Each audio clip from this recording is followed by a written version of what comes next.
Ketiga jalur langit ini kamu tempuh, benar-benar kamu amalkan hingga kamu mendapatinya dalam kehidupan, niscaya kamu akan sampai di tujuan, bahagia hidup di dunia, mati dalam husnul khotimah. Di akhirat kamu akan diperkenankan masuk ke dalam surga tanpa hisab, tanpa adab, birahmatika ya arhamar rahimin.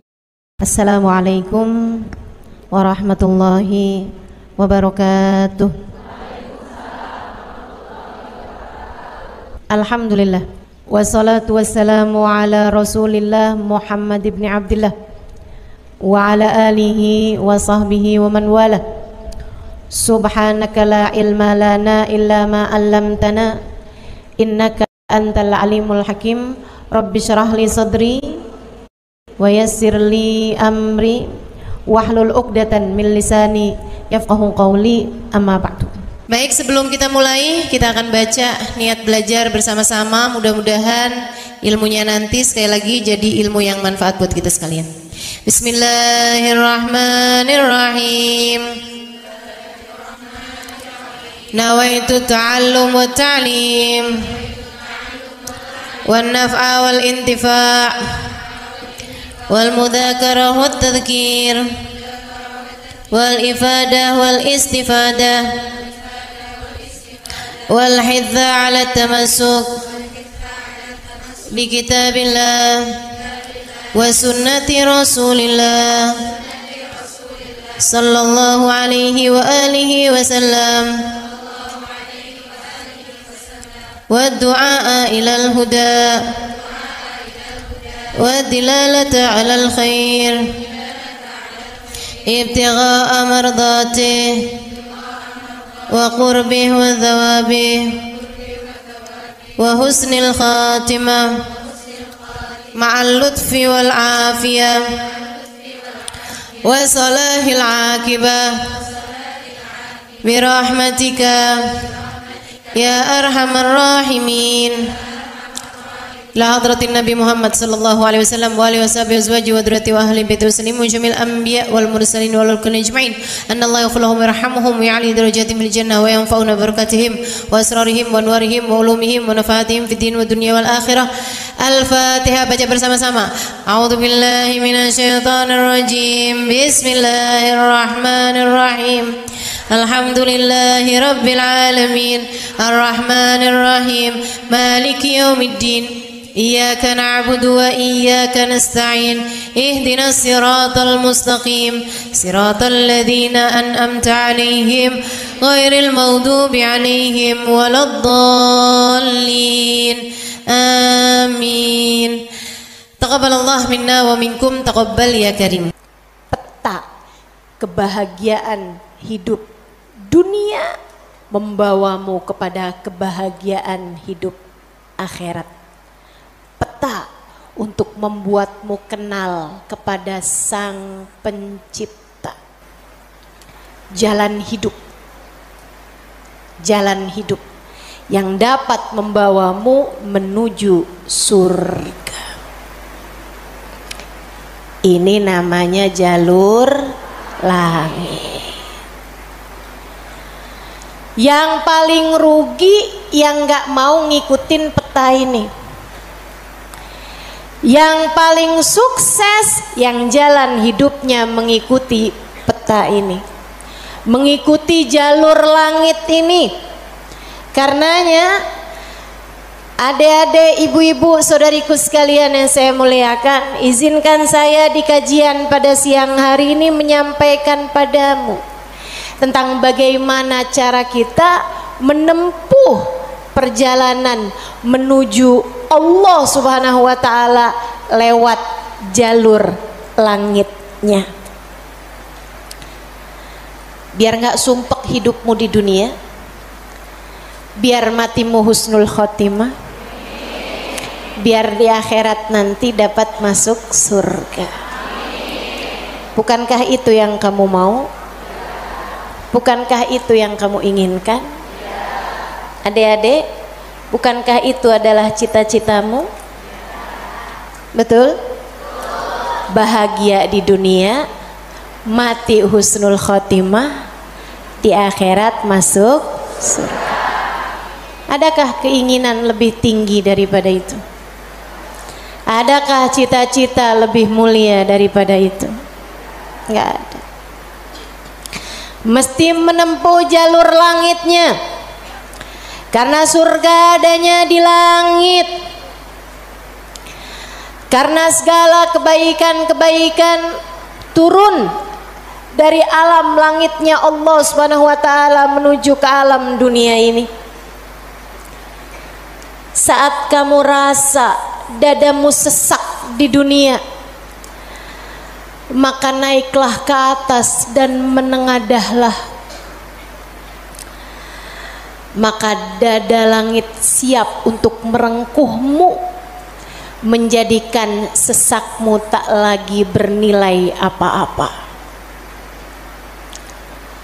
Sesakmu jadi lega, sesakmu jadi lega. Ayo nih, buat adik-adik yang kegalauan mulu dengerin saya. Buat ibu-ibu yang pusing mulu, terutama kalau lihat sisa saldo akhir bulan, dengerin saya. Simak baik-baik jalur langit. Gimana sih caranya kita menempuh jalur langit? Pertama,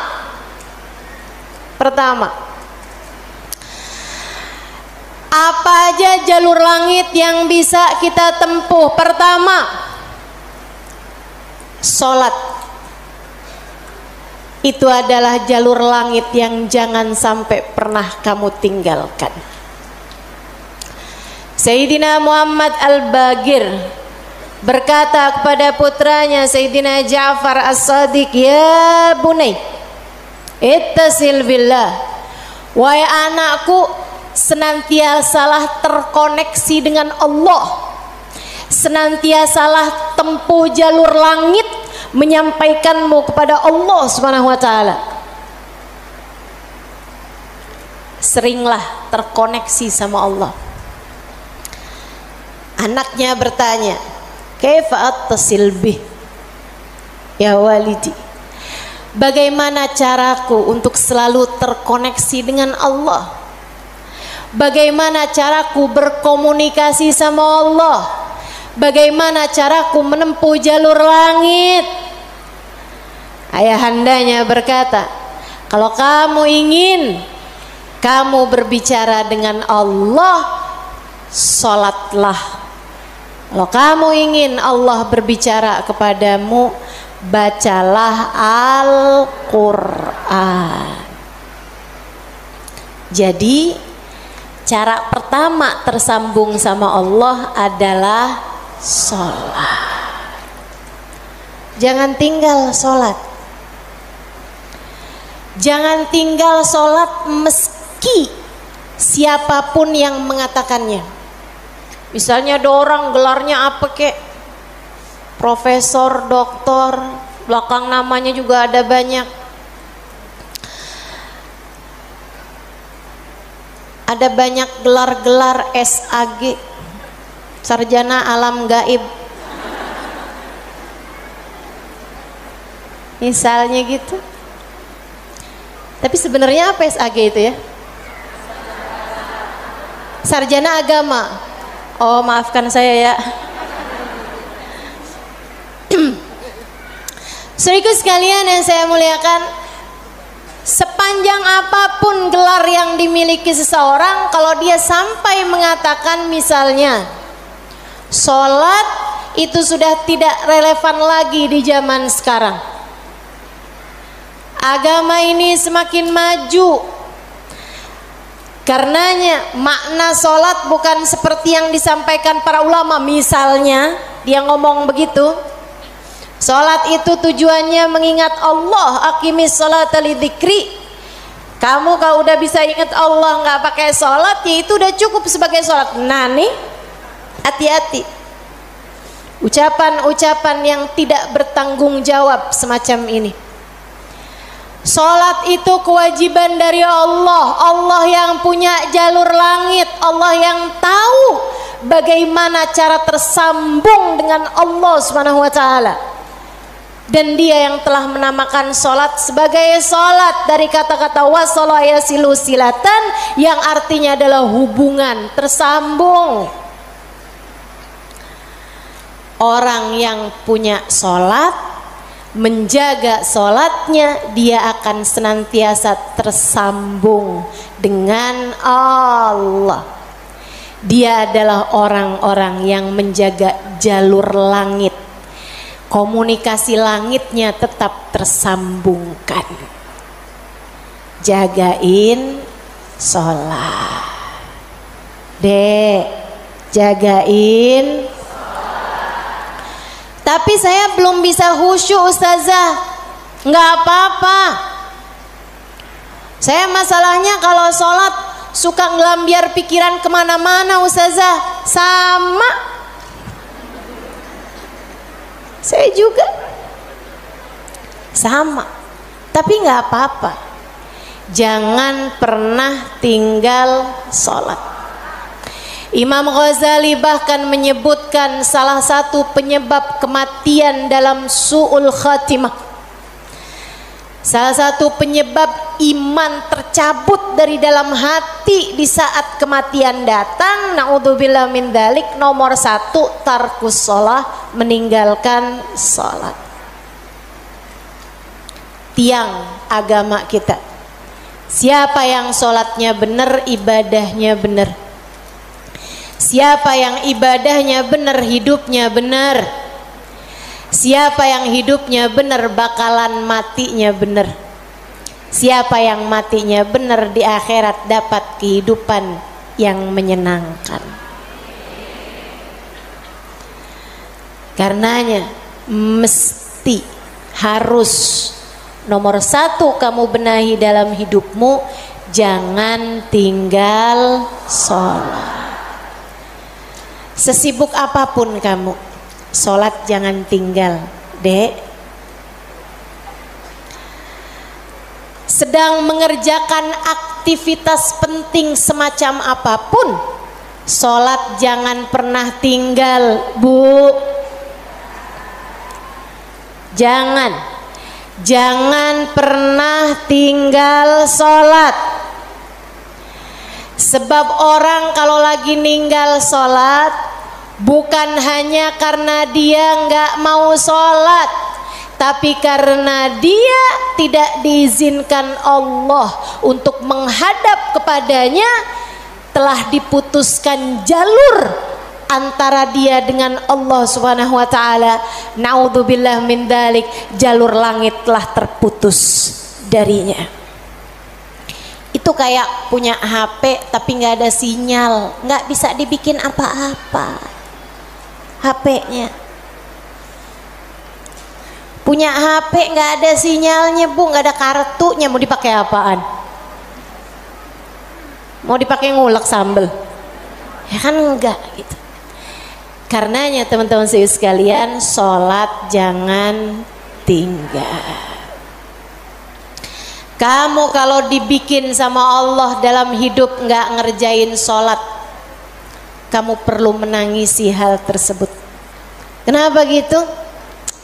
Saya sering sampaikan, orang ketika sholat bukan hanya karena dia mau sholat, akan tetapi karena dia masih punya nilai di sisi Allah, sehingga Allah masih izin. Allah kalau benci sama satu makhluknya, sama seorang hambanya, Allah nggak akan izinkan orang tersebut menghadapkan dirinya kepada Allah dalam sholatnya. Dia kirain dia yang nggak mau sholat, padahal Allah yang nggak mau dia menghadap kepadanya. Telah diputus jalur antara dia dengan Allah Subhanahu wa ta'ala. Na'udzubillah min dzalik. Ada yang nanya sama saya, Ustazah, saya nih kan lagi belanja nih Ustazah, kan sibuk tuh kan. Belanja di mana? Di mall Ustazah. boleh nggak Ustazah saya jamak sholat saya? Lah ngemol di jamak sholat? Agak nih. Belanja ke pasar, sholat udah sampai di jamak-jamak. Innalillahi. Boleh nggak Ustazah? Nggak boleh lah. Yang boleh jamak sholat itu kalau bepergian, itu pun juga dengan jarak keluar kota 82 km. Tapi kalau kurang dari itu, nggak boleh mengerjakan jamak sholat. Katanya Nabi Muhammad, man jama'as shalah bi ghairi udrin faqad atababan min abwabil kabair. Siapa yang suka ngumpul-ngumpulin sholat, jamaah-jamaah sholat tanpa ada alasan yang dibenarkan, dia sedang mendatangi salah satu pintu dari pintu-pintu dosa-dosa besar. Dia tanya, boleh nggak Ustazah jamaah sholat? Nggak boleh, kecuali karena ada alasan yang dibenarkan. Emang kenapa gitu Ustazah? Kamu kalau kepengen hidup dipentingkan sama Allah, maka kamu harus mementingkan Allah. Sholat adalah gambaran tentang kamu mementingkan Allah, maka insya Allah hidupmu akan dipentingkan oleh Allah. Jarur langit yang pertama adalah sholat. Makanya ada orang yang sholatnya khusyuk-khusyuk, ada orang yang sholatnya panjang-panjang. Tuh guru-guru saya tuh sholatnya panjang-panjang, terutama sholat sunnah. Kalau sholat fardu ringan-ringan aja, karena beliau mengerjakan sholat fardunya berjamaah jadi imam. Nah, itu katanya Nabi Muhammad, kalau kamu sholat jadi imam jangan jang. Tapi kalau kamu sholat sendirian, silahkan mau panjang kayak gimana pun silahkan balik. Kalau sholat jadi imam, Bismillahirrahmanirrahim. Jadi imam, Bismillahirrahmanirrahim. Jadi imam. Giliran sholat sendirian, Bismillahirrahmanirrahim. Jalur langit yang indah, jangan pernah jadikan doa hanya sekedar, sebab doa adalah semua yang kamu perlukan. Bu, Kak, Dek, Nak, dengerin saya. Kamu yang sekarang adalah hasil dari doa-doamu di masa lalu. Coba liatin dirimu itu. Kamu yang sekarang adalah hasil dari doa-doamu di masa lalu. Orang-orang besar yang kamu lihat sekarang ini adalah hasil dari doa-doanya di masa-masa lalu. Oh, kamu lihat, orang itu pinter banget ya. Adalah karena di masa dulunya, di masa kecilnya, di masa remajanya, ia selalu mengangkat tangan untuk minta dari Allah Subhanahu wa taala, Rabbi zidni ilman nafi'a. Ya Allah, tambahkanlah untukku ilmu yang bermanfaat. Ya Allah, ajarkanlah kepadaku ilmu-Mu. Ia selalu minta kepada Allah Subhanahu wa taala ilmu, sehingga Allah pun memberi kepadanya ilmu. Siapapun yang kamu kenal, orang-orang hebat-hebat yang ada di sekitarmu, itu adalah hasil dari doa-doanya di masa-masa lalu. Tinggal kamu lihat dirimu itu. Kamu pengen jadi kayak gimana? Tempuhlah jalur langit dengan perbanyaklah berdoa. Dan itu bukan hanya urusan dunia, urusan akhirat lebih jelas lagi. Sampai saya pernah dengar satu cerita, ada dua orang, ibadahnya di dunia sama, ibaratnya nilai rapotnya nih sama persis. Nilai rapotnya sama persis waktu hidup di dunia. Dua-duanya sama-sama soleh, dua-duanya. Akan tapi yang satu dimasukkan ke dalam surga, kan ke surga Firdausul A'la yang paling tinggi. dinaikkan di surga yang bawahnya, dia protes, ya Rob, dia nilainya sama loh sama saya. Kenapa kok dia dikasih surga yang paling atas sementara saya di surga yang bawahnya? Walaupun surga tuh biar kata di emperan enak, tapi ya masa kamu mau minta surga yang emperan? Saudara sekalian, hadir majelis aja di emperan gak enak, apalagi di surga. Dia tanya sama Allah, ya Allah, kenapa kami berdua nilainya sama tapi dia dinaikkan di surga Firdaus yang paling tinggi sementara saya? Itu sebabnya Nabi Muhammad mengatakan, idza sa'altumul jannah fas'alu al-firdausal a'la. Kalau kalian lagi minta surga, jangan tanggung-tanggung, mintalah surga Firdaus yang paling tinggi. Gitu. Doa deh, doa, jangan ditinggal. Doa, doa, perlu banget. Kamu harus sering-sering doa. Ustadzah, doa yang paling bagus apa? Lah doa itu urusan minta kok. Maka mintalah sesuai dengan apa yang kamu mau. Saya punya cerita indah yang diceritakan oleh salah satu guru saya beberapa bulan yang lalu ketika kedatangan beliau ke Indonesia, namanya Hubabah Syarifah bintul Habib Muhammad bin Abdul Al-Haddar. Beliau datang dari Sewun,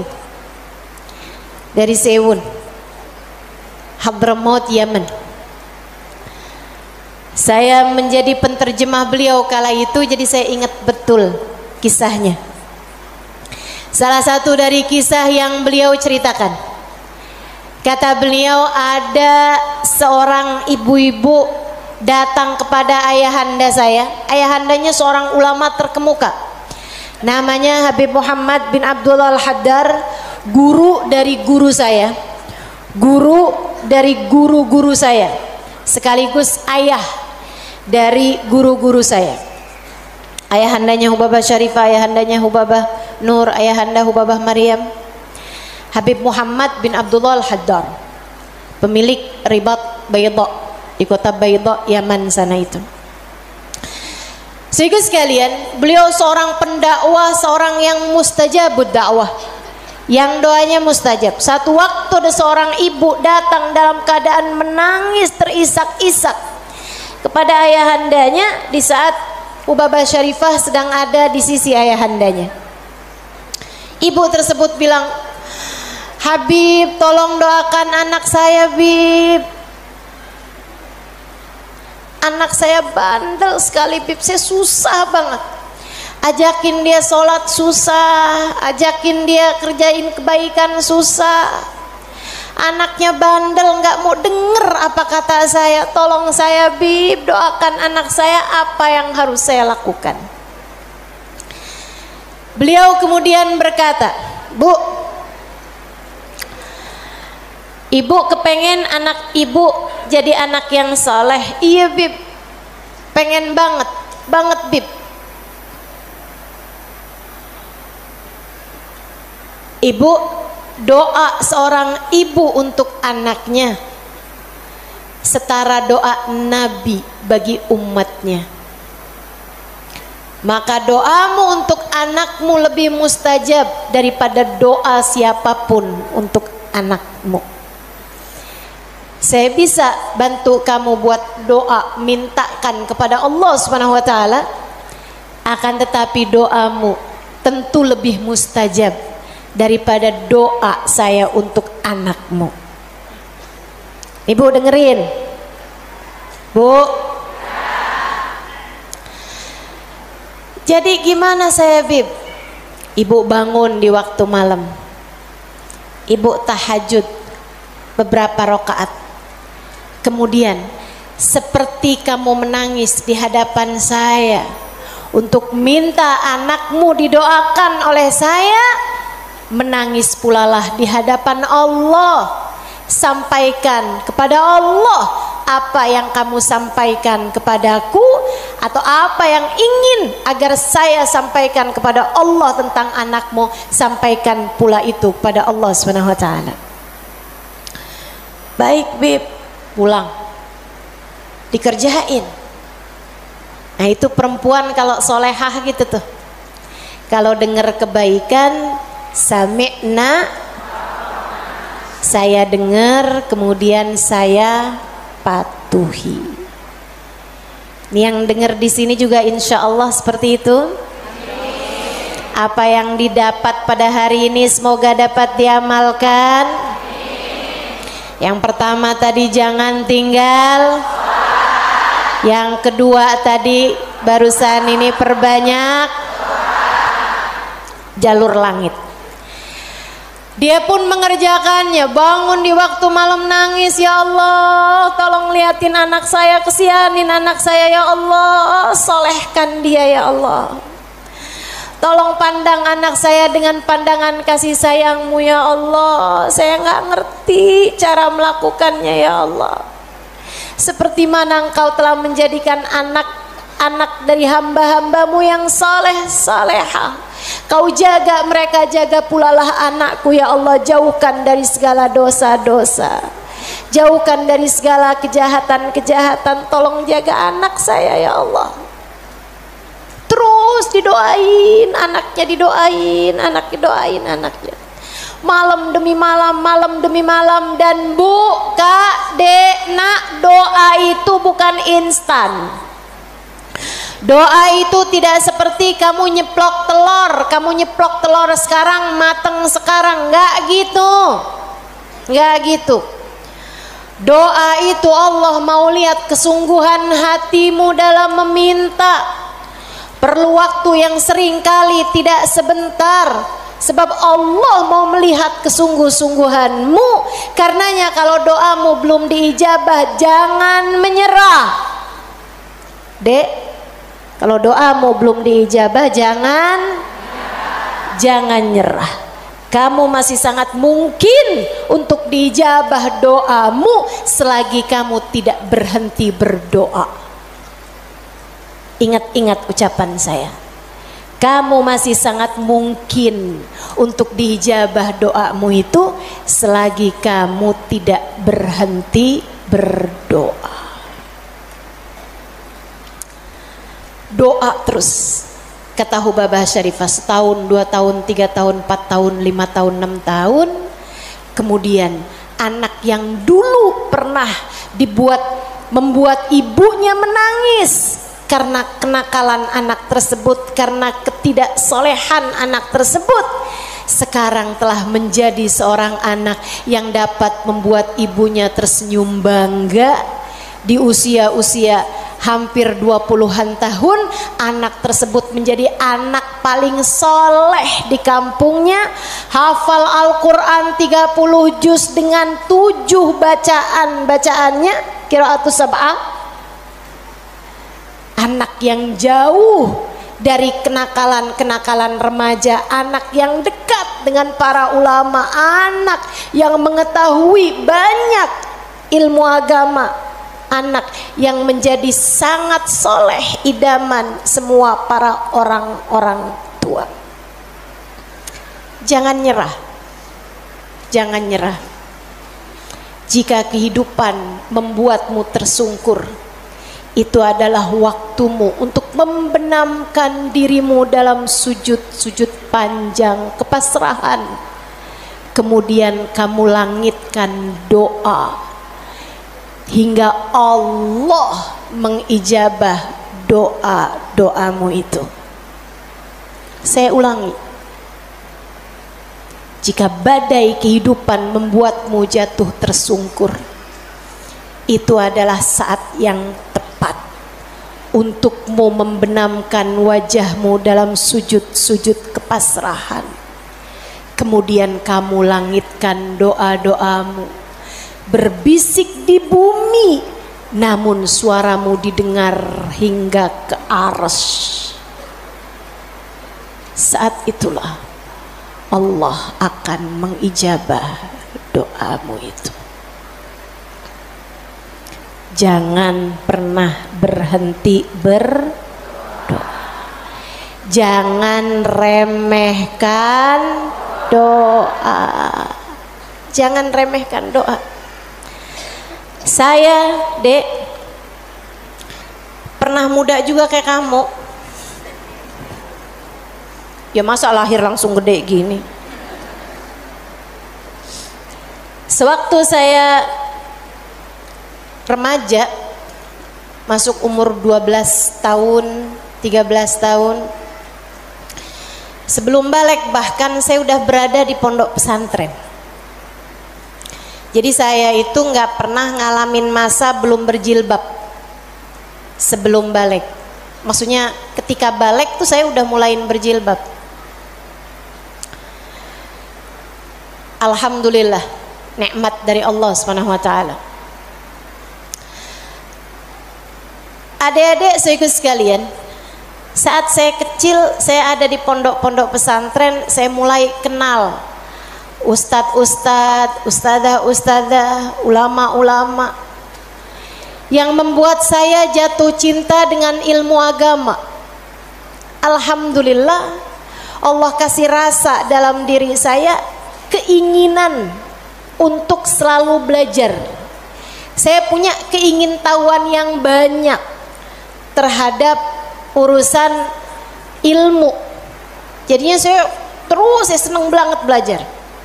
Nah di waktu kecil itu tadi, umur 12-an tahun sebagai santri, kan selain dari belajar ada kewajiban lain tuh.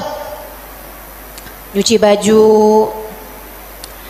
apalagi kalau dapat piket, bersihin kamar mandi, nyapu kamar, ngepel kamar.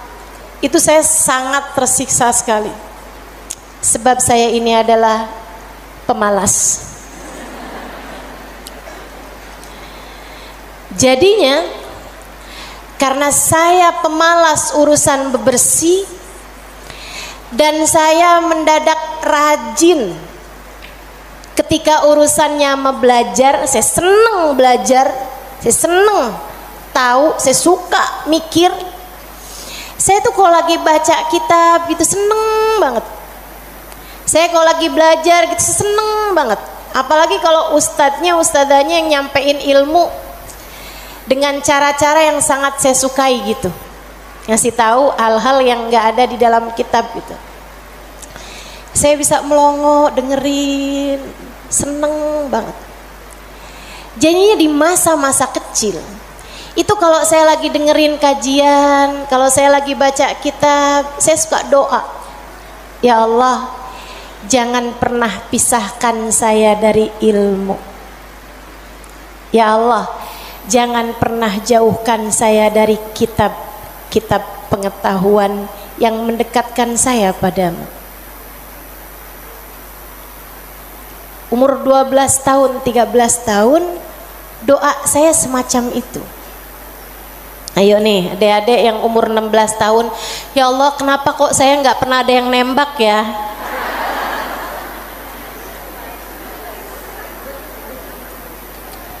Kata Allah, ya karena aku sayang padamu, karena aku berkehendak untuk menjagamu gitu. Ini malah dipertanyakan, saya kurang cakep apa ya? Kok nggak ada yang naksir sama saya gitu? Siapa kek, tukang kebun, satpam sekolah? Jangan ya dek, jangan. Kalau kakak kelas boleh ustazah, jangan juga.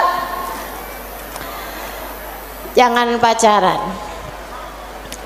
Adik-adik saudaraku sekalian, sebaliknya ketika saya mulain, kalau saya lagi nyapu, saya lagi nyuci baju, apalagi kalau saya udah mulain harus nyikat kamar mandi, rasanya saya keberatan sekali. Saya sambilan nyikat kamar mandi sambil doa, ya Allah yang beginian saya nggak usah dikasih dong.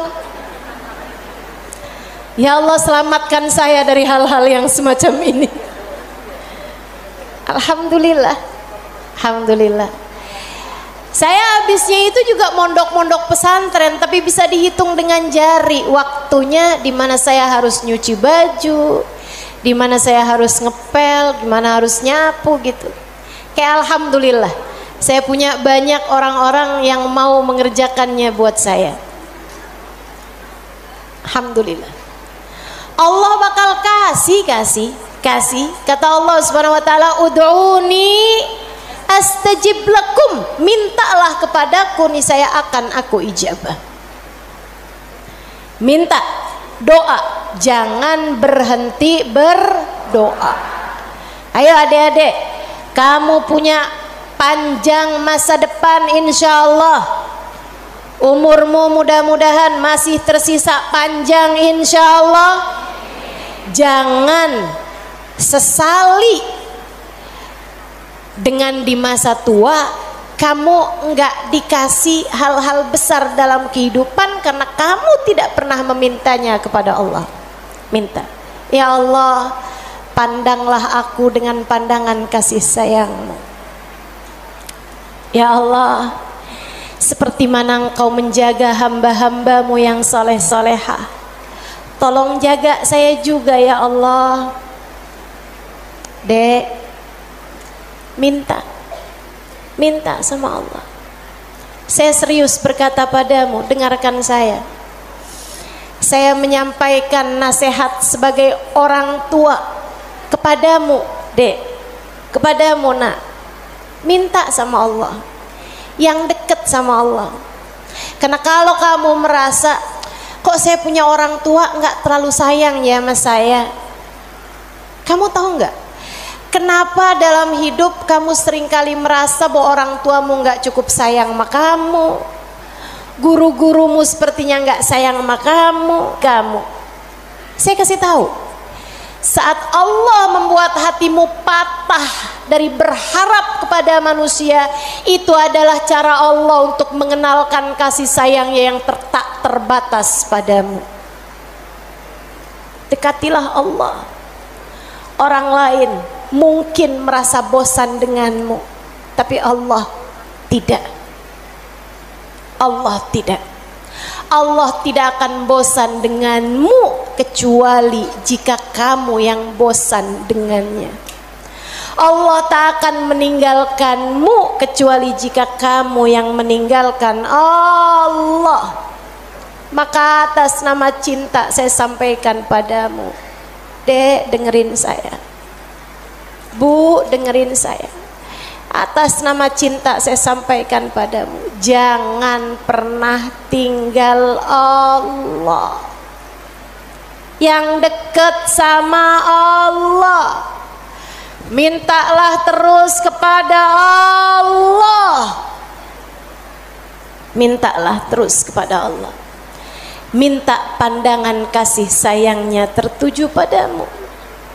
Minta Rahman Rahimnya, rahmatnya Allah kasih kepadamu. Minta agar dalam keadaan apapun Allah tak pernah berhenti menyayangimu. Mintalah, mintalah permintaan yang tak akan pernah kamu sesali.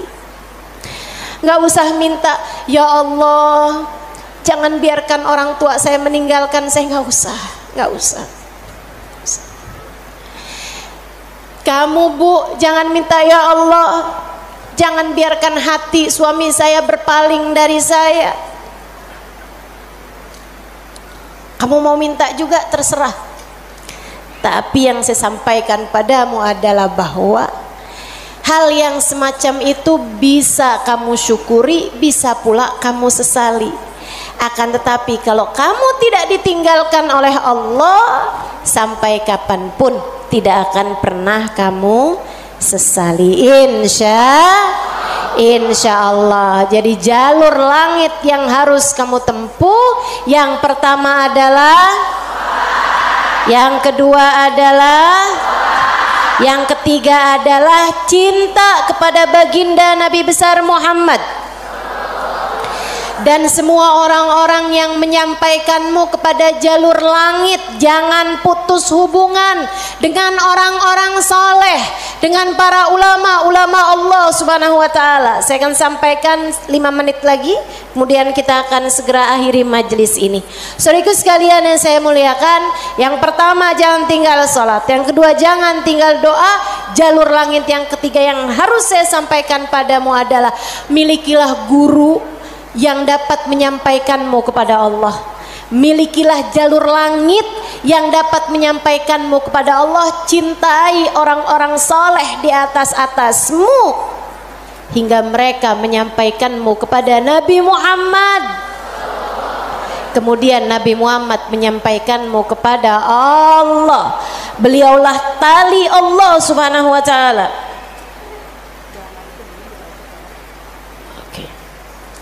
Beliaulah tali Allah subhanahu wa ta'ala yang terbentang kepada kita sekalian. Mudah-mudahan Allah subhanahu wa ta'ala senantiasa menyampaikan kita kepada Allah subhanahu wa ta'ala lewat jalur langit yang benar, jalurnya baginda kita Nabi besar Muhammad sallallahu alaihi wa ala alihi wasallam, manusia yang paling penuh kasih kepadamu.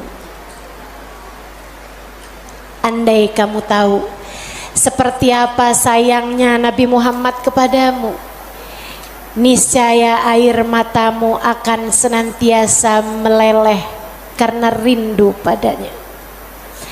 Andai kamu tahu seperti apa cintanya Nabi Muhammad kepadamu sebagai umatnya, niscaya kamu akan menyibukkan dirimu bersolawat kepadanya, dan itu adalah merupakan salah satu dari tangga-tangga yang mendekatkanmu padanya. Andai kamu tahu seperti apa cintanya Nabi Muhammad dan pengorbanannya kepadamu, niscaya kamu tak akan berharap cinta manusia selain daripada cinta Nabi Muhammad sallallahu alaihi wasallam.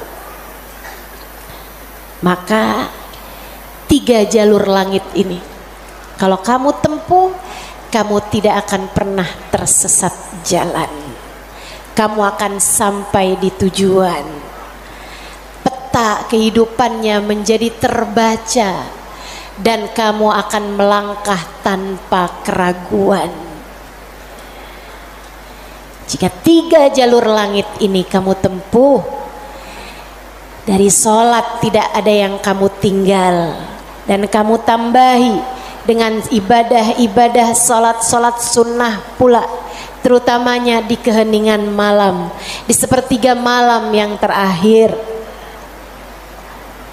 Juga doa dalam keadaan apapun, kamu memperbanyak berdoa. Saat kamu bersama dengan orang-orang saleh, saat kamu duduk di majelis-majelis ilmu adalah saat yang begitu indah untuk kamu berdoa meminta kepada Allah Subhanahu wa taala jalla jalaluhu wa ta'ala azamatu. Kamu jadikan doa tidak hanya sekedar, melainkan semua yang kamu perlukan.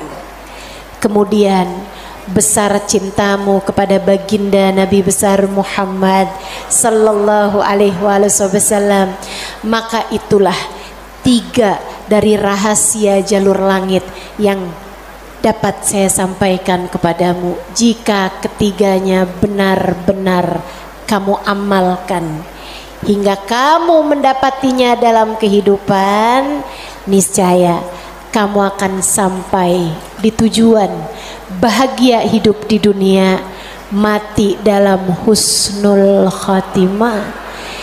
Di akhirat kamu akan diperkenankan masuk ke dalam surga tanpa hisab, tanpa adab, birahmatika ya arhamar rahimin wa bijudika ya ajwadal ajwadin innahu waliyu dzalika wal qadir alaih.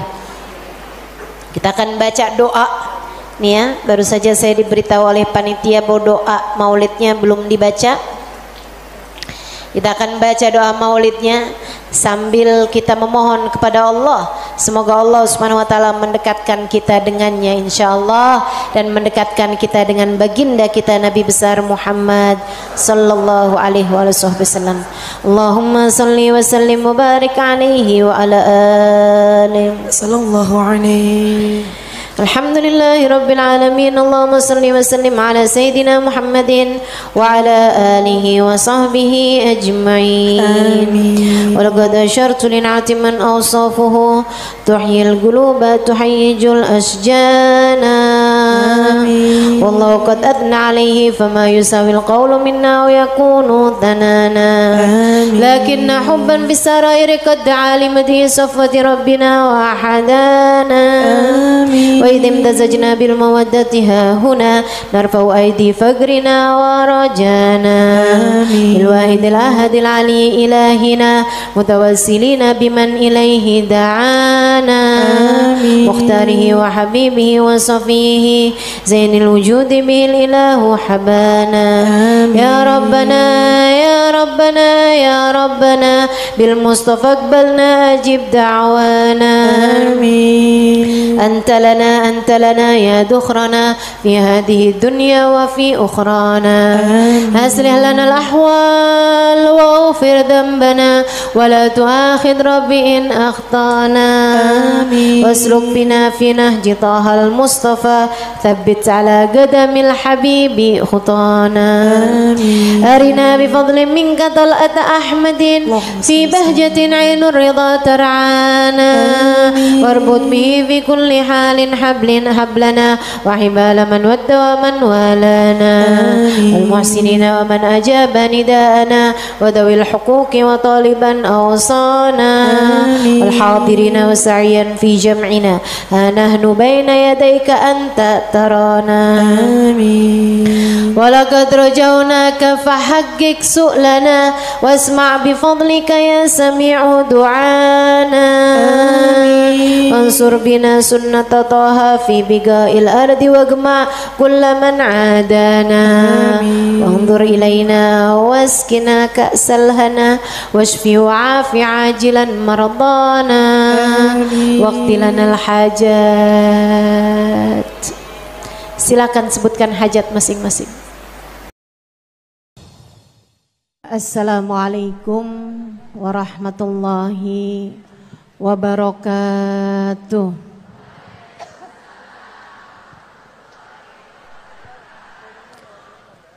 Alhamdulillah wassalatu wassalamu ala rasulillah Muhammad ibn Abdillah wa ala alihi wa sahbihi wa man wala. Subhanaka la ilma lana illa ma 'allamtana innaka antal alimul hakim. Rabbi shrah li sadri wa yassir li amri wahlul 'uqdatan min lisani yafqahu qawli, amma ba'du. Alhamdulillah, Allah sampaikan juga saya ke tempat ini, masjidnya Allah Subhanahu wa taala, bait min buyutillah, rumahnya Allah. Mudah-mudahan kita udah disampaikan di rumah Allah di dunia. Allah sampaikan pula ke Baitullahil Haram di Mekkah, dan Allah sampaikan pula di tempat keridhaannya surga Allah di akhirat nanti insyaallah. Amin ya rabbal alamin. Rabbi la tukhzini yawma yub'atsun yawma la yanfa' mal wala banun illa man atallaha biqalbin salim. Kata Nabi Ibrahim yang Allah tuliskan dalam Al-Quran, ya Allah, jangan kecewakan aku, jangan buat aku susah pada hari di mana Engkau membangkitkan hamba-hambamu. Nanti di akhirat saat manusia dibangkitkan, ya Allah, jangan buat saya susah, jangan buat saya kecewa. Yauma la yanfa' mal wala banun, Hari yang itu loh ya Allah, hari yang tidak bermanfaat orang bawa harta, hari yang tidak bermanfaat orang bawa anak. Yang bermanfaat hanyalah orang yang datang pada Allah biqalbin salim, dengan membawa hati yang selamat. Karenanya siapapun di antaramu yang akan menuju ke akhirat, semua dari kita menuju ke akhirat. Siapapun di antaramu yang kepengen di hari akhiratnya nanti menjadi orang yang tidak susah, menjadi orang yang tidak sedih, menjadi orang yang tidak kecewa, menjadi orang yang tidak ketakutan, menjadi orang yang berhasil. Siapa di antaramu yang kepengen di hari akhiratnya nanti berbahagia, bersukacita? Siapa yang kepengen di hari akhiratnya nanti bergembira? Pastikan saat-saat ini, saat hidupmu di dunia ini, pastikan kamu sedang menuju kepada keselamatan hati. Hatimu selamatkan. Hatimu selamatkan, teman-teman. Hatimu selamatkan.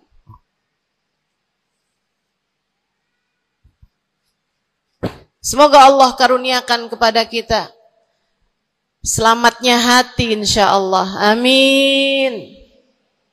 Semoga Allah menyelamatkan hati kita semua. Semoga Allah menyelamatkan hati kita semua. Nabi kita Muhammad menyebutkan dalam salah satu hadisnya, ala inna fil jasadi mudghah, idza salahat salahal jasad kulluh, wa idza fasadat fasadal jasad kulluh, ala wahiyal qalbu. Kata Nabi, ketahuilah sungguhnya dalam diri manusia terdapat segumpal darah. Apabila ia bagus, ia selamat, ia bersih, selamatlah seluruh anggota tubuhnya. Apabila ia rusak, ia hancur, ia gelap, ia mati, maka hancur pulalah seluruh anggota tubuhnya.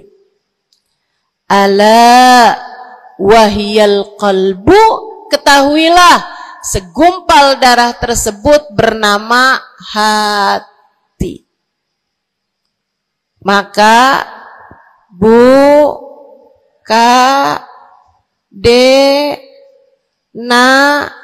nek, banyak nenek-nenek di sini.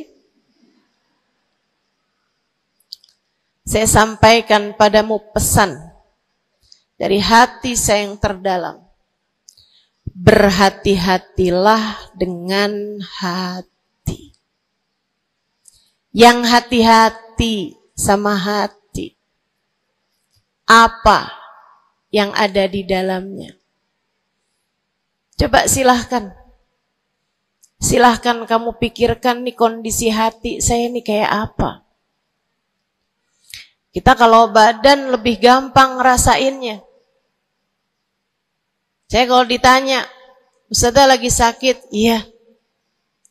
Sakit apanya Ustazah? Kaki. Saya bisa jawab. Tapi kalau kamu ditanya misalnya, gimana kabar hati kamu?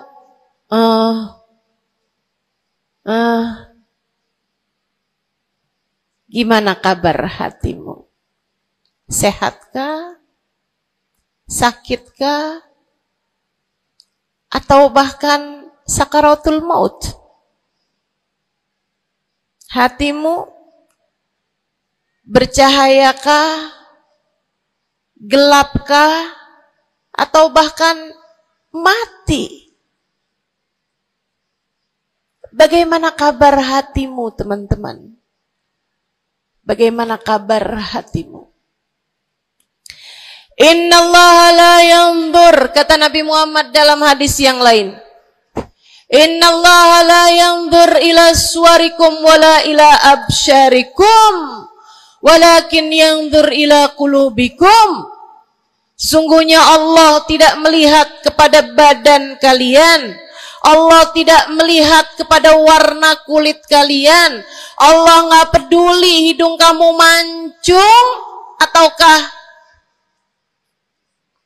pesek. Allah nggak peduli kulit wajahmu mulus ataukah berjerawat. Allah nggak peduli kamu tinggi ataukah pendek. Allah nggak peduli warna kulitmu semacam apa. Yang Allah Subhanahu wa taala lihat, yang Allah Subhanahu wa taala perhatikan adalah hatimu. Adakah ia mulus? Adakah ia penuh dengan penyakit-penyakit? Yang Allah pandang darimu adalah hatimu. Nih, sekarang saat kamu duduk sama rata di tempat ini, teman-teman. Meskipun ada yang lebih tinggi, ada yang lebih rendah, tapi kita duduk nih sama-sama di tempat ini nih. Nilaimu di mata Allah bukan seberapa dekat jarak antaramu dengan saya. Nilaimu di mata Allah bahkan bukan bergantung dari jam berapa kamu datang. Ketika kamu sama rata duduk di tempat ini, yang Allah pandang darimu adalah hatimu. Sedang berada di manakah saat ini?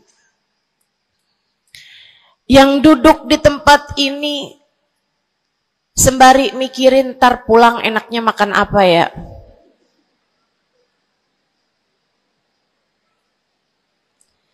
Yang duduk di tempat ini sambil mikirin, kok saya lapar ya? Iya, belum sarapan. Gara-gara buru-buru, takut nggak kedapatan tempat duduk. Gara-gara buru-buru, kepengen bisa lihat mukanya Ustazah Halimah yang viral.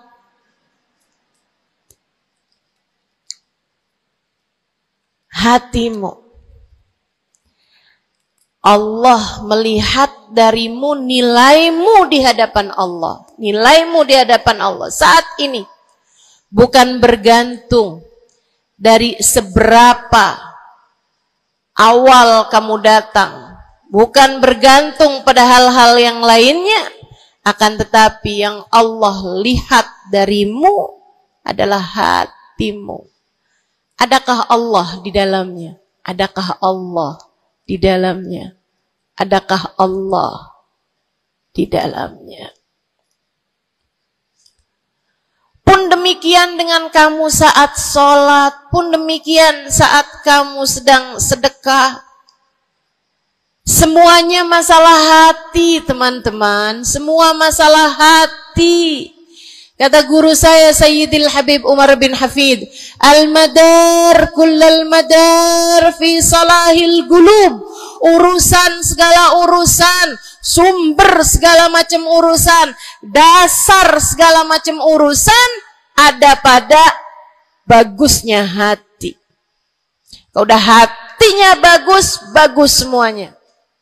Kalau udah hatinya busuk, busuklah semuanya. Semoga Allah selamatkan kita dari busuknya hati.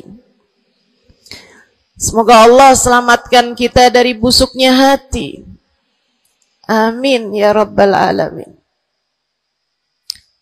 Dunia, akhirat, masalah semuanya ada pada hati. Karenanya yuk kita bahas gimana sih caranya nyelamatin hati. Yang pertama, kalau kamu pengen tahu caranya nyelamatin hatimu, yang pertama,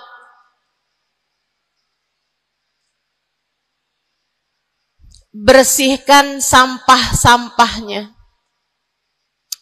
Nih, kamu mau rumah itu biar bagus, biar terjaga, biar selamat. Kamu lihat dalamnya, oh banyak sampah, banyak noda, banyak kotoran. Dari mulai kotorannya cicak, ayam, sampai mungkin anjing, karena lama nggak ditempatin.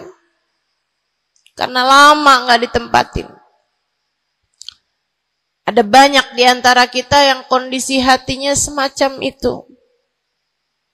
Sampah begitu banyak dalam hatinya.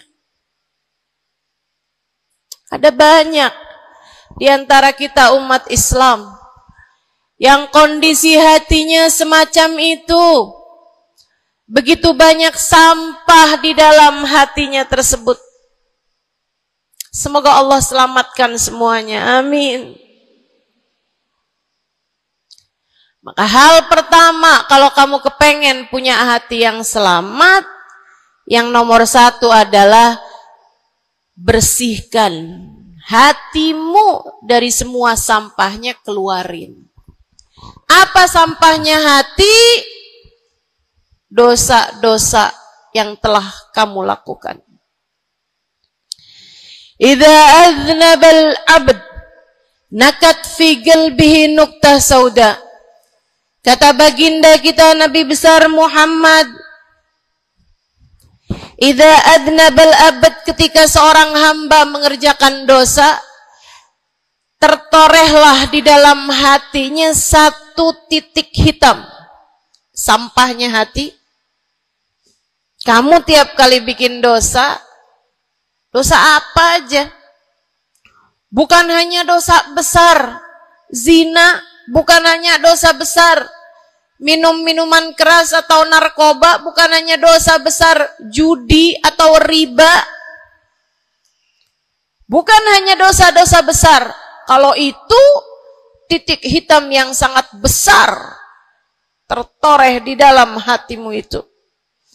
Bahkan dosa-dosa kecil, sekedar marah-marah sama suami atau ngambil uang suami.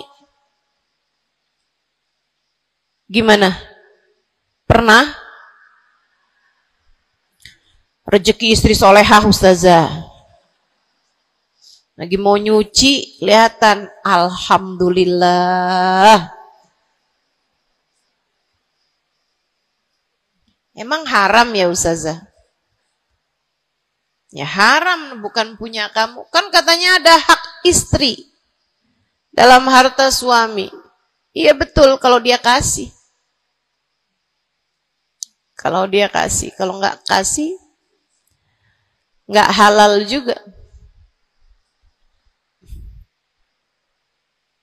Bahkan dosa-dosa kecil, seperti melihat tetangga, terus kamu bilang, ya ampun, cakep banget ya. Nyesel saya nggak kawin sama dia.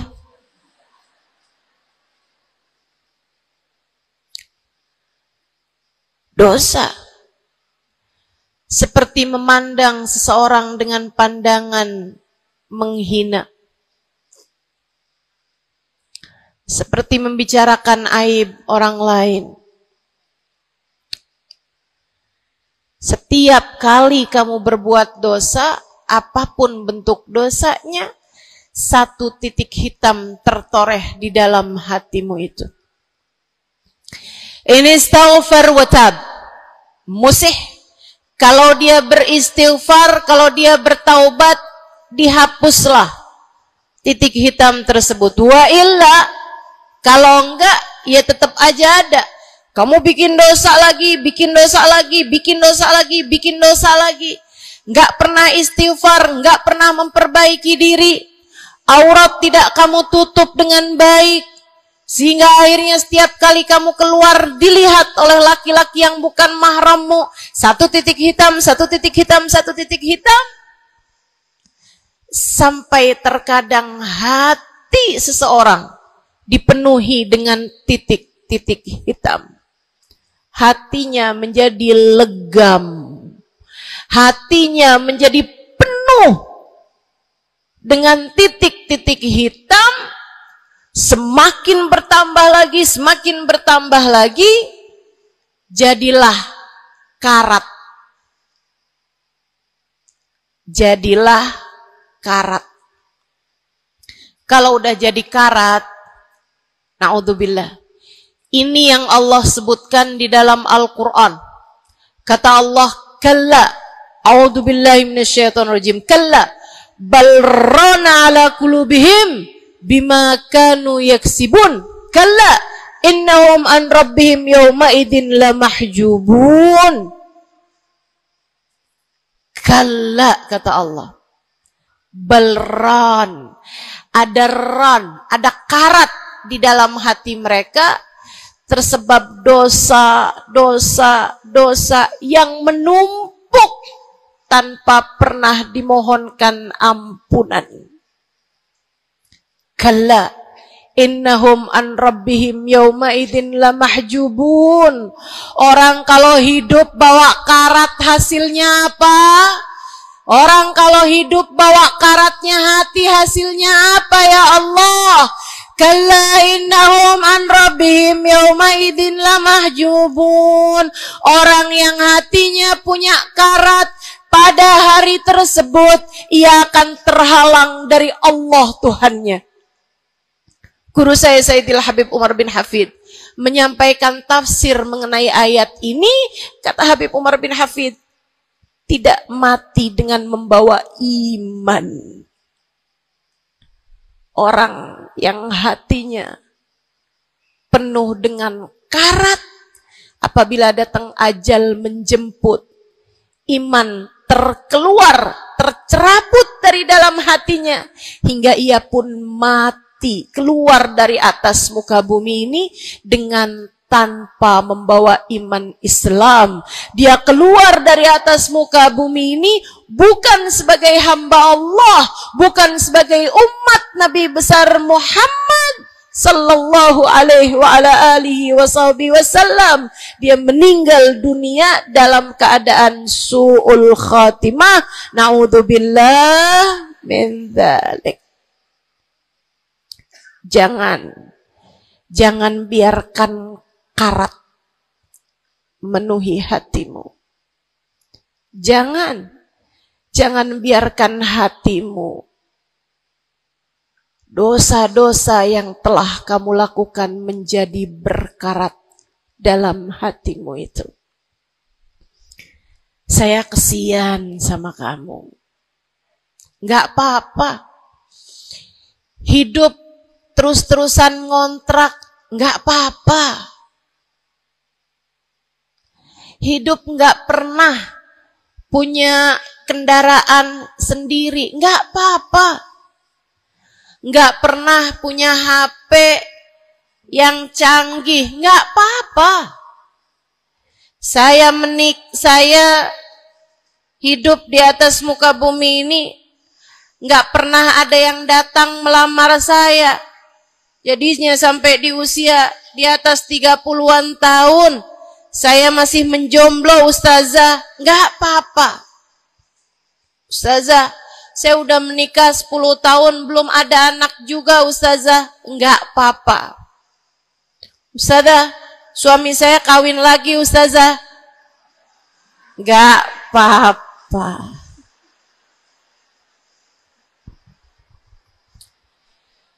Hidup di dunia ini, apapun yang terjadi, semuanya hanyalah sementara. Kamu hanya perlu memastikan agar tatkala datang ajal menjemput, kamu punya modal. Dan modal utamanya yang nomor 1 adalah hati yang bersih. Hati yang selamat. Kamu bawa pulang menghadap Allah Subhanahu wa ta'ala bigalbin salim. Kamu bawa hati yang selamat. Insya Allah. Mati nggak bawa suami nggak apa-apa. Mati nggak bawa anak nggak apa-apa. Nggak bakalan jadi pertanyaan malaikat raqib atid. Tapi mati harus dengan membawa hati yang selamat. Mudah-mudahan Allah karuniakan. Mudah-mudahan Allah karuniakan. Saudaraku sekalian yang saya muliakan, maka bersihkan sampah-sampah dalam hatimu itu. Caranya gimana nih, Ustazah? Dosa-dosa saya emang udah banyak banget. Saya di masa muda, di masa remaja, bahkan sampai udah tua juga nih, bergelimangan dengan dosa demi dosa. Banyak dosa saya, Ustazah. Saya zaman muda berada dalam masa jahiliyah. Dosa, segala dosa saya kerjakan. Apa yang harus saya lakukan? Bersihkan karat-karat dalam hatimu itu dengan taubat. Minta ampun sama Allah. Minta ampun sama Allah. Kamu perlu nangis sama Allah. Kamu perlu sungguh-sungguh minta ampunan sama Allah. Dosa segede gunung, kalau Allah mau melemparkannya ke dalam lautan ampunan, inna kaba'irad dunubi ful ghufrani kalamami. Katanya sahibul burda, sesungguhnya dosa-dosa besar dalam lautan ampunan, ia hanyalah seperti buih di dalam lautan. Gak ada artinya apa-apa kalau Allah mau ampuni. Dosa sebesar apapun, kalau Allah mau ampuni gak ada artinya. Tapi dosa sekecil apapun, kalau Allah mau perhitungkan, kamu gak akan selamat. Saya sampaikan padamu atas nama cinta. Dosa sekecil apapun yang kamu lakukan, jika ia tidak berjumpa dengan ampunan Allah, kamu bisa tidak selamat. Iblis nyembah Allah 70.000 tahun lamanya. Sujud di atas bumi, dia sujud, bumi dihancurkan, Allah naikin dia ke langit. Di atas langit dia sujud, ganti-ganti posisi sujudnya. Karenanya Imam Ghazali dalam kitabnya Minhajul Abidin mengatakan, ma min buk'ah minal ard was sama, tidak ada satu jengkal tanah, baik di bumi ataupun di langit, illa waqad sajad iblis fihi sajdah. Iblis udah pernah sujud di sana, di semua tempat di bumi maupun di langit.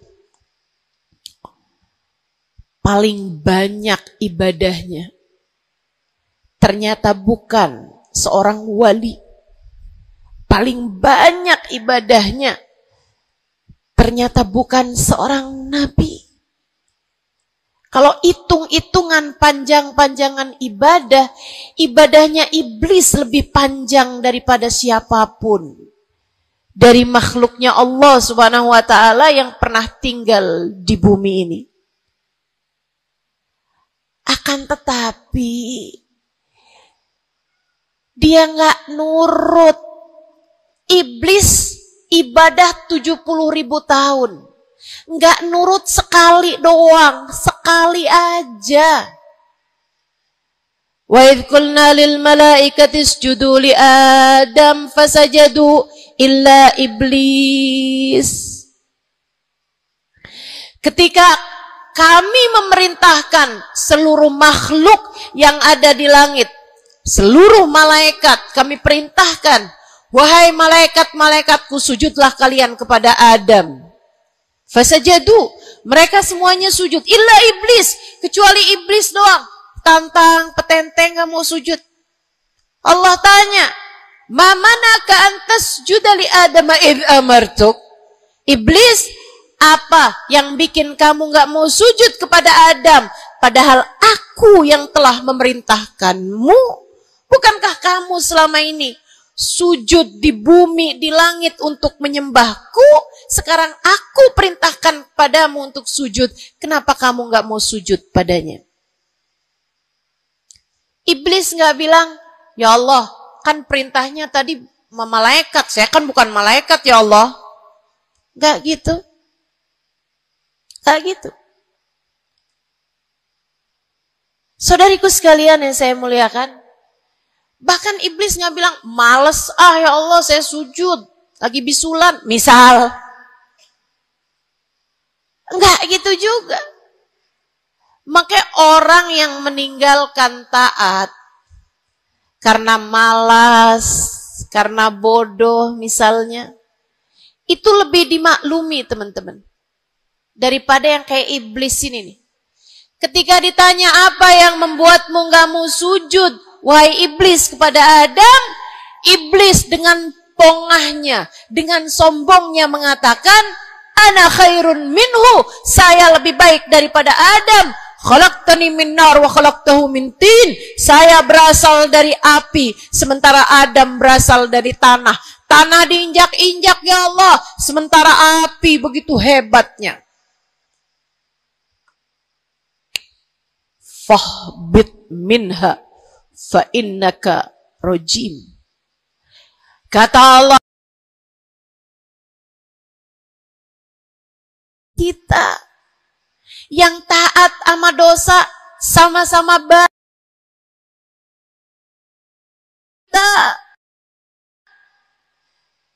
Yang mungkin dosa kita lebih banyak daripada taat kita. Kayak katanya Habib Ali Habsyi, kadang ada orang Islam, malaikat raqib yang nyatet pahala nganggur berbulan-bulan. Sementara malaikat atid yang nyatetin dosa sibuk bener. Gimana dengan kita? Iblis hanya satu saja melanggar aturan Allah.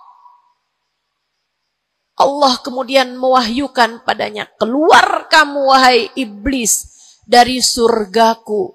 Sesungguhnya kamu terkutuk. Kamu, kalau Allah mau memperhitungkan satu saja dosa kamu, kamu nggak akan selamat. Saya sampaikan padamu, iya kamu, semua yang dengerin saya. Kalau Allah mau memperhitungkan satu saja dosamu, kamu nggak akan selamat. Kamu tidak akan selamat. Tapi kan saya anaknya Fulan bin Fulan. Tapi kan saya keturunannya Fulan bin Fulan. Tapi kan saya istrinya Fulan bin Fulan. Bu, Kak, Dek, Nak, nggak selamat siapapun kamu. Anaknya Nabi Nuh, nabinya Allah tenggelam. Pamannya Nabi Muhammad, paman baginda kita Nabi besar Muhammad, Abu Lahab, Allah tuliskan kehancurannya, kecelakaannya, kebinasaannya di dalam Al-Quran. Mau siapa yang kamu andalkan? Tapi kan saya udah banyak bikin taat, saya tiap malam bangun tahajud. Kamu nggak nyampe seujung kukunya ibadah iblis 70.000 tahun. 70.000 tahun. Sujud pada Allah SWT di tiap jengkal tanah. Nih tanah yang sekarang kita jejak ini pernah dibikin sujud sama iblis. Waktu iblis tinggal di atas muka bumi ini. tapi semuanya nggak manfaat. Kalau Allah mau memperhitungkan satu saja dosa hambanya, ia tidak akan selamat. Sebab Allah hanya mau menerima hati yang tidak ada sampah di dalamnya. Sebab hanya berkenan menerima hati yang tidak ada noda-noda di dalamnya. Sampah hatimu bersihkan, dosa-dosamu taubati, mintalah ampun kepada Allah, mintalah ampun kepada Allah. Bangunlah di waktu malam, mandilah dengan mandi taubat. Saat-saat mandimu kamu bilang dalam hatimu, ya Allah, sebagaimana air membersihkanku dari segala kotoran-kotoran di badanku, ya Allah, bersihkanlah dosa-dosaku dengan hujan ampunanmu. Kemudian sholatlah. 2 rakaat, 4 rakaat, sholat taubat. Kemudian sesudahnya, mulailah kamu ingat dosa-dosamu. Mulailah kamu ingat dosa-dosamu. Dari sejak kamu balik sampai sekarang ini. Betapa ia telah menggunung, betapa ia telah melumuri dirimu itu, betapa ia telah menjadikan dirimu kotor. Kemudian ingatlah nikmat yang telah Allah SWT berikan, bahwa bersama dengan banyaknya dosa-dosamu, ia tak henti-henti memberikan kepadamu kenikmatan demi kenikmatan. Bahwa meski matamu berulang-ulang kau pandang yang haram dengannya, Allah masih membiarkan matamu dapat melihat. Betapa meskipun telingamu berulang-ulang kamu pakai untuk mendengarkan aib-aib orang, nyatanya sampai sekarang telingamu masih dapat mendengar. Betapa lisanmu, berapa banyak hati tersakiti dari lisanmu itu. Mertuamu kamu sakiti, suamimu kamu sakiti, anakmu bahkan kamu sakiti. Bodoh banget sih jadi anak. Astagfirullah, astagfirullah. Kamu kok bandel banget sih, mama nyesel punya anak kayak kamu. Astagfirullah.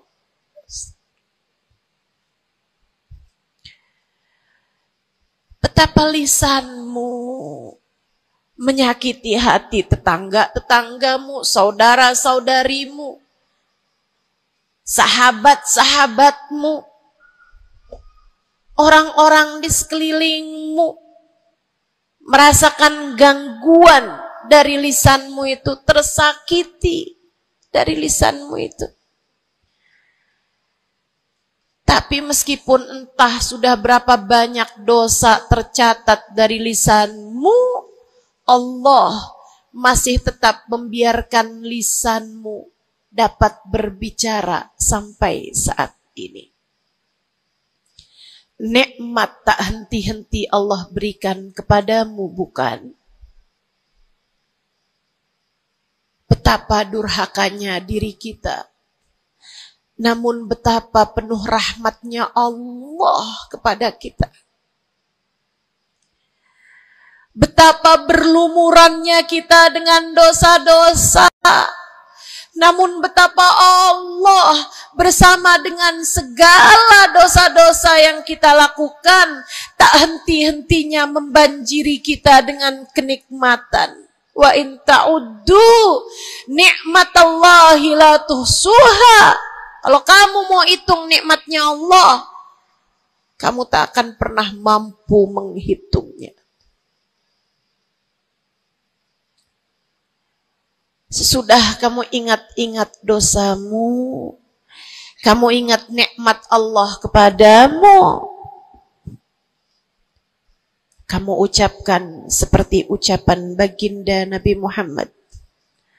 Allahumma anta rabbi la ilaha illa anta khalaqtani wa ana abduka wa ana ala ahdika wa wa'dika mastata'tu a'udzu bika min syarri ma sana'tu abu'u laka bi ni'matika 'alayya wa abu'u bi dhanbi faghfir li fa innahu la yaghfiru dzunuba illa anta.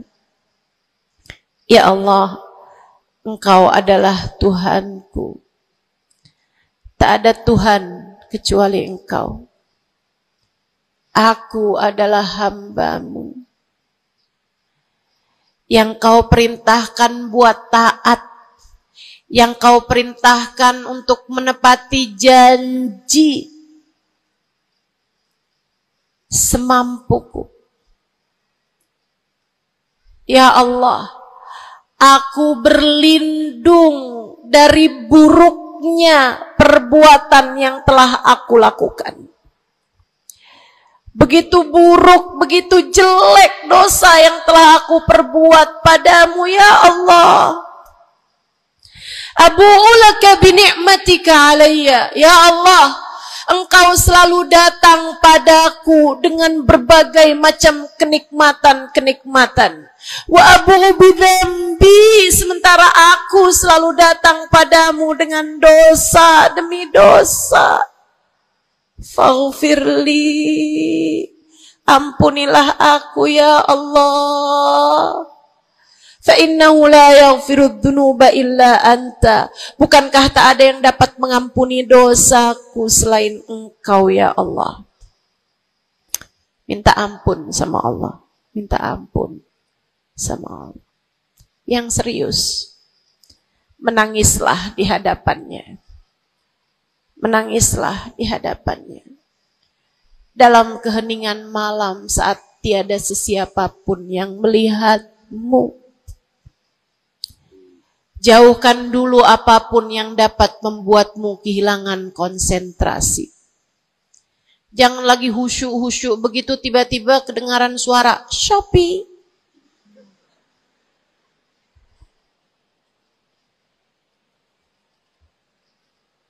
Kamu langsung jadi hilang konsentrasi. Yang mana nih ya?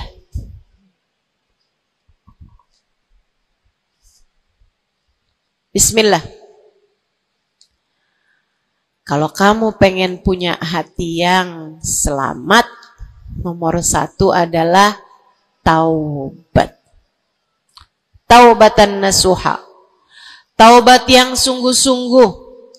Nyesel telah berbuat dosa. Meninggalkan dosa-dosa tersebut. Berjanji untuk tidak mengulanginya lagi. Jika dosanya terkait sama manusia, ada syarat keempat yang harus dilakukan, yaitu meminta maaf kepada orang yang telah engkau sakiti hatinya tersebut. Yang kamu habis bikin dosa sama dia, minta maaf. Mudah-mudahan Allah SWT ampuni dosa-dosa kita. Amin. Semoga Allah ampuni dosa-dosa kita. Amin. Ketika ada seorang ulama ditanya, ya Syekh, wahai Syekh, Kalau saya nih punya banyak hajat nih, punya banyak permintaan, tapi waktunya sempit buat doa. Doa apa yang seharusnya saya panjatkan? Misalnya nih, lagi sebentar